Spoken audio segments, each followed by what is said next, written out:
अस्सलामुअलैकुम वरहमतुल्लाहि वबरकातुहू। कैसे हैं सब फ्रेंड मैंने आपको थोड़ी देर पहले एक अपडेट दी थी कि 3 बॉडी का कह रहे हैं कि उलाड़ पुल के साथ जाले में है, लेकिन वहाँ कोई कामयाबी नहीं मिल सकी। एक बॉडी वो भी लेडीज़ है, एक गड़ी दबोटा मुजफ्फराबाद साइड की, वहाँ की शिनाख्त हुई है और कोई भी नहीं है, ऐसे ही किसी ने कहा है।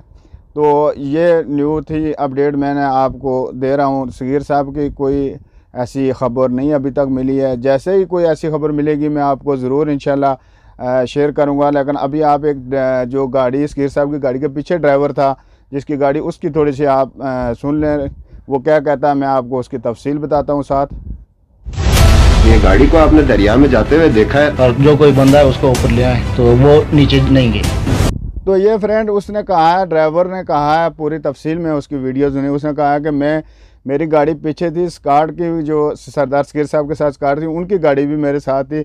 जब वहाँ ऐसे दूर जब गाड़ियाँ आपस में टकराई हैं तो फिर उसके बाद मैंने गाड़ी पार किया तो मैं नीचे वहाँ जाकर देखने लगा तो वहाँ कोई नज़र नहीं आ रही थी गाड़ी नीचे जाते। लेकिन मैंने स्कार्ट को कहा है कि गाड़ियाँ नीचे जा रही हैं, आप जो है चलें, तो स्कार्ट ने मुझे इनकार कर दिया, रहने दे, वो डरे हुए थे, ऐसे उसके बयान हैं इस बंदे के। ये इसकी गाड़ी साथ पीछे थी। तो दूसरे नंबर वो बात आपको बताऊं कि जो सरदार सगीर साहब के आलिया हैं शाहिदा सगीर, उन्होंने भी जो है इलेक्शन लड़ने का फ़ैसला कर लिया, क्योंकि उनकी पूरी फैमिली ने फ़ैसला किया है कि सरदार सगीर साहब के आलिया PTI टिकट जो सगीर साहब को मिला था तहरीक इंसाफ, उस टिकट से वो इंशाल्लाह इलेक्शन लड़ेंगी। तो ऐसी ख़बर थी, मैंने सोचा आपसे शेयर कर दूं, क्योंकि वो टिकट उनको मिला हुआ था सरदार सगीर साहब को, उन्होंने मुश्किल छोड़ी थी तो टिकट मिल गया था सरदार सगीर साहब को।